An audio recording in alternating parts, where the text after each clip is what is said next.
ഒരേ വിഷയത്തിന് വേണ്ടി ദീർഘനാളുകൾ നിങ്ങൾ ദൈവസന്നിധിയിൽ കാത്തിരുന്ന് പ്രാർത്ഥിക്കുകയാണോ? ദൈവത്തിൻ്റെ മാറ്റമില്ലാത്ത വചനം ശ്രദ്ധിക്കുന്ന സഹോദര, നീ ഭാഗ്യവാനാണ്.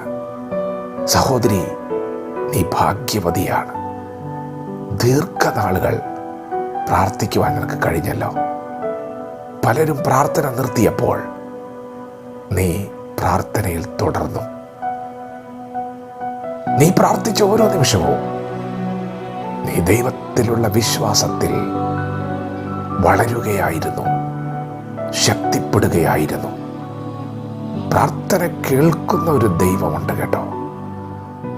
അവൻ കേൾക്കാഞ്ഞിട്ടൊന്നുമല്ല, അവൻ വിശ്വസ്തനാണ്.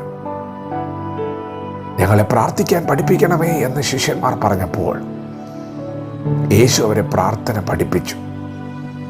ഉപമകളിലൂടെ സംസാരിക്കാൻ തുടങ്ങി. അതിനിടയിൽ യേശു അവരോട് പറഞ്ഞൊരു വാക്കുണ്ട്: ലജ്ജ കൂടാതെ മുട്ടിക്ക നിമിത്തം കതക് തുറന്ന് ഞാൻ വേണ്ടുന്നിടത്തോളം കൊടുക്കും. ദീർഘനാളുകൾ കാത്തിരുന്ന് പ്രാർത്ഥിച്ച സഹോദര, സഹോദരി, നീ ലജ്ജ കൂടാതെ മുട്ടുകയാണ്. സ്നേഹിതനായതുകൊണ്ടൊന്നുമല്ല കതക് തുറക്കാൻ പോകുന്നത്. നിന്റെ ആവശ്യബോധം ദൈവസന്നിധിയിൽ നിന്നെ നിർത്തിയിരിക്കുകയാണ്. നീ നാണമില്ലാതെ ലജ്ജ കൂടാതെ ദൈവത്തോട് വീണ്ടും യാചിച്ചു കൊണ്ടിരിക്കുകയാണ്. മനുഷ്യൻ പരിമിതിയുള്ളവനാണ്. അവൻ ഏതൊരു കാര്യത്തിനും ഒരു ക്ഷമയുണ്ട്. ദൈവം ദീർഘക്ഷമയുള്ളവനാണ്. എന്നാൽ ഒരു മനുഷ്യൻ്റെ കപ്പാസിറ്റിക്കും അപ്പുറം നിന്റെ ആവശ്യബോധം നിന്നെ ദൈവസന്നിധിയിൽ പിടിച്ചു നിർത്തുമ്പോൾ, നീ മടുത്തു പോകാതെ മുട്ടിക്കൊണ്ടിരിക്കുമ്പോൾ, യാചിക്കുമ്പോൾ, ഇന്ന് പകൽ ദൈവത്തിൻ്റെ ആത്മാവ് പറയുന്നു, ലജ്ജ കൂടാതെ മുട്ടുന്നവന് വേണ്ടി കതക് തുറക്കും. അതെ, പ്രാർത്ഥന കേൾക്കുന്ന ദൈവം വിശ്വസ്തനാണ്. അവൻ കതക് തുറക്കുക തന്നെ ചെയ്യും. അവൻ വേണ്ടുന്നിടത്തോളം നൽകുന്ന ദൈവമാണ്. നീ ചോദിച്ചതിലും നനച്ചതിലും അത്യന്തം പരമായി ദൈവം നിനക്ക് വേണ്ടി പ്രവർത്തിക്കും. ദൈവം അബ്രഹാമിനോട് പറഞ്ഞു, ഒരു കുഞ്ഞിന് വേണ്ടി ആഗ്രഹിച്ചവനോട് ദൈവം പറഞ്ഞു, ആകാശത്തിലെ നക്ഷത്രങ്ങളെ എണ്ണാമെങ്കിൽ എണ്ണിക്കോ, ഞാൻ നിനക്ക് മക്കളെ തരാൻ പോവുകയാണ്. അബ്രഹാം ദൈവത്തെ വിശ്വസിച്ചു. അബ്രഹാം കാത്തിരുന്നു.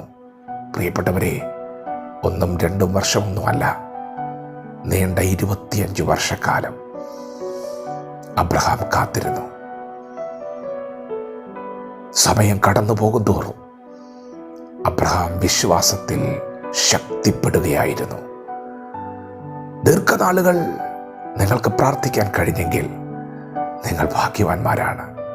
കാരണം നിങ്ങൾ വിശ്വാസത്തിൽ വളരുകയായിരുന്നു.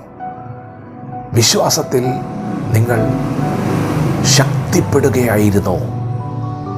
അതെ, ദൈവമെല്ലാം കാണുന്നുണ്ട്. അബ്രഹാമിന് സമയം വൈകിട്ടല്ല മറുപടി വന്നത്.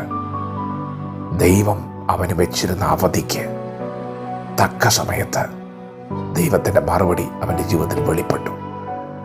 സമയം വൈകിയെന്ന് മനുഷ്യർ ഒരു പക്ഷെ നിന്നോട് പറഞ്ഞേക്കാം. എന്നാൽ ഇന്ന് പകൽ നീ തിരിച്ചറിയണം, നിന്റെ പ്രാർത്ഥന കേൾക്കുന്ന ദൈവം വിശ്വസ്തനാണ്, കരുണയുള്ളവനാണ്, മനസ്സലിവുള്ളവനാണ്, വാക്കുമാറാത്തവനാണ്. ഇന്ന് പകലിലും വാഗ്ദത്തത്തിന്മേൽ ജാഗരിക്കുന്നവനാണ്. അവൻ തക്ക സമയത്ത് നിന്നെ ഉയർത്തും. നിന്റെ മറുപടി തക്ക സമയത്ത് വെളിപ്പെടും. ലജ്ജ കൂടാതെ ദൈവസന്നിധിയിൽ മുട്ടാം. ക്ഷമയോടെ കാത്തിരിക്കാം. മറുപടി വരും നിശ്ചയം. ദൈവം നിങ്ങളെ ഓരോരുത്തരെയും ഈ പകൽ അനുഗ്രഹിക്കുമാറാകട്ടെ. ആമേൻ.